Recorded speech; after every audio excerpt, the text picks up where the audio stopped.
Hello and merry meet. I am Merrie the Magickal Maeven. I help people navigate through their spiritual journey wherever they happen to be at that moment. And today I'm here at the Pure Essence Wellness Center in Traverse City here on 8th Street. I'm going to tell you about daisies. Yep. So they're not just something that can go in a flower arrangement. You can use them in magic and you can use them in your salad. So a lot of times when it can be surprising what herbs or stones or flowers or weeds can be helpful in our day-to-day life. They can help on the physical, emotional, spiritual levels, and also help in the magic. So I'm going to cover quite a bit today. However, I have a quick reference guide for you. All you have to do is let me know that you want that. You can place a comment below or shoot me an email and I'll send it to you. So let's get started with the daisy. So it's a perennial. It's native to Europe, Asia, and obviously here in the States. It's got that central yellow, boss, and then it's got white petals arrayed around it. So because it has all the petals, it's associated with the sun, and I chose daisy because it just shows up this time of year, and it has an association with the midsummer solstice. Our midsummer is right around the corner at the moment of me creating this video. So there is the American daisy. I'm not even trying to say the Latin name. Okay, there's the European daisy, and part of that Latin name is Bellis, Bellis, and that comes from the Bellus, which means pretty. So in classical myth, the daisy was created when a water nymph, her name Belidis, changed herself into a daisy to avoid a certain god that was pursuing her. But other people have associated with the name with a Celtic god, Belenos. So a little kind of tomato going on there. There's different folk names for the daisy. Barrenwort, barren as in child. It's like field daisy. Some people call it the ox-eye daisy, eye of day, maudinwort. So there's different names. And the daisy gets its name from an Anglo-Saxon word that I'm not going to try to say, but it means day's eye. So this is in reference to the flower opening for the sun and then closing again at night. And it also, the flower also tracks the sun from sunset from sunrise to sunset. And there's a lot of different flowers that resemble like that sun or the eye, including aster, chamomile, because that's part of the daisy family, and eyebright.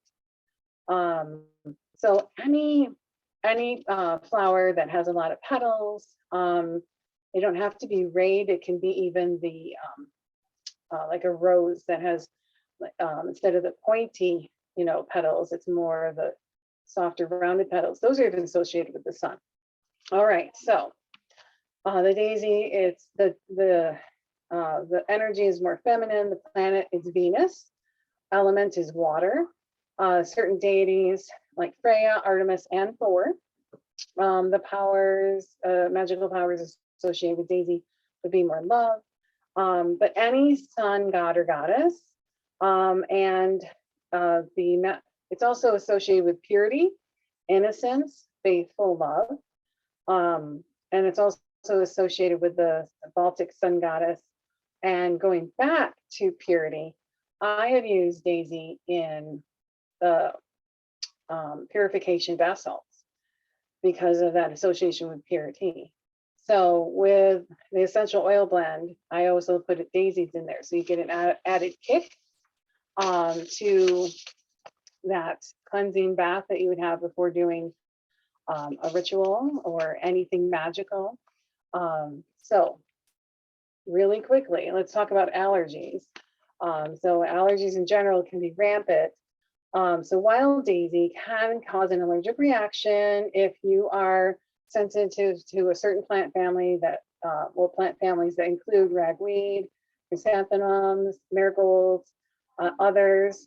So if you have any allergies, just double check before you do anything with daisy, whether you take it as a tea or put it in your salad or anything like that. And honestly, you don't want to add it to your bath if you have an allergy to it. All right, so I talked about putting it in your salad. So there's different food uses for daisy. The flowers themselves or the buds can be added to salads, soups, sandwiches. And the leaves can be eaten. They're more on the bitter side, so maybe you'd want to add that with other things to kind of cover that bitter kind of taste. The buds can be preserved in vinegar and used in cooking. Nutritionally, daisy is anti-inflammatory. It helps improve your circulation. So some people will drink daisy tea and made from the flowers for those restorative properties. And daisies can contain as much as 34 milligrams of vitamin C. So that can be more than a lemon. Crazy, yeah. All right, so for medicinal purposes, people will drink daisy tea or use daisy tincture, not tonic, tincture.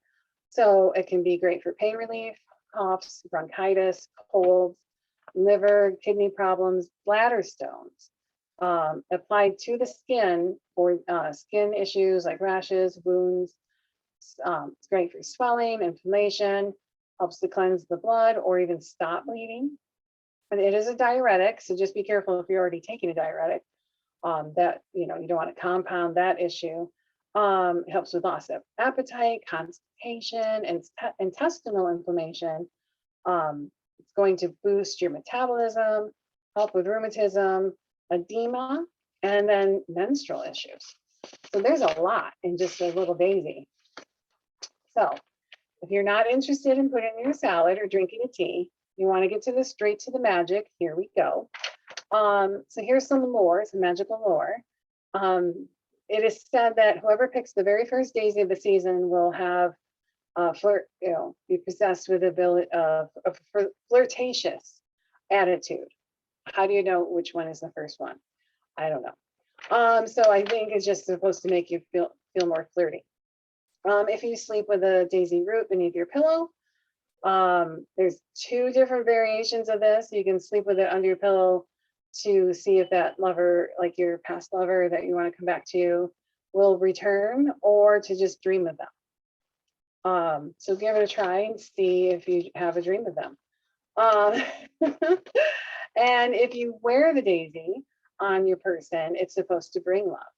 I would suggest, instead of somebody from your past that didn't work out, wear the daisy to find that right person that's, going to be good for you. So they're associated with faithful love, sacred to love, the love goddesses Venus, Aphrodite, Freya, and we all know about or maybe we don't, but we all know about he loves me not, right? Or it could be she loves me not. So you take one petal, she loves me. And the next petal, she loves me not. You keep doing that till there's only one left. And then that's supposed to be whatever, however that person feels about you. That final petal will give you the answer. You can wear the daisy just one, or you can even make a crown. Or a chaplet, as they were called. So it's a custom to wear flower chaplets. You can also include leaves and herbs from, that are sacred to midsummer.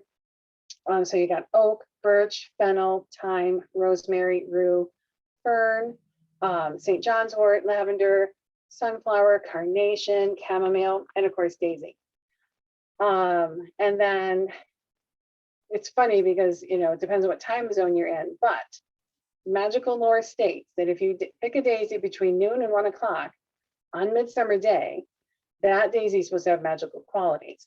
However, we have different time zones. So I don't know, how does a daisy know what time it is? But it's supposed to bring success in any venture, and any venture, if I can say it, when you drive them and carry them on your body. I would say any daisy that you pick is going to be fine. It's going to work magic for you. Okay. So that was quite a bit, huh? But don't worry. Just let me know if you want that quick reference guide. I'll send that to you. Again, just send me an email or comment in the link, comment below, and I'll get that to you right away. I would love to hear, what do you use Daisy for? What is your recipe, or how do you use it in your magic? So feel free to share, because other people can learn from you as well. And then if you have any questions, if you want me to go over something more, let me know. Just comment below. And please feel free to share this video with anybody that you feel would benefit from it. I will see you in the next video. Farewell, merry parts, and blessed be.